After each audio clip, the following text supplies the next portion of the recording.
Dünyanın en güzel mekteplisi. Latife. Canım. Necəsən? Yaxşıyam. Bu yolu sevirəm də. Latifənin məktəb yolu. Hə, Latifə? Necə yoldur? Yaxşı. Bir şiir var. Nə? Deyim. Hə. Deyir ki, yollar dünyada çoxdur, sayı hesabı yoxdur. Yoxdur. Bir yol var ki dünyada, onu tanıyır hamı. O yol məktəb yoludur.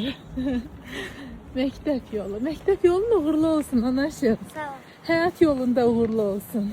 Sağ ol. Eləcə güllərə baxır, eləcə güllərə baxır.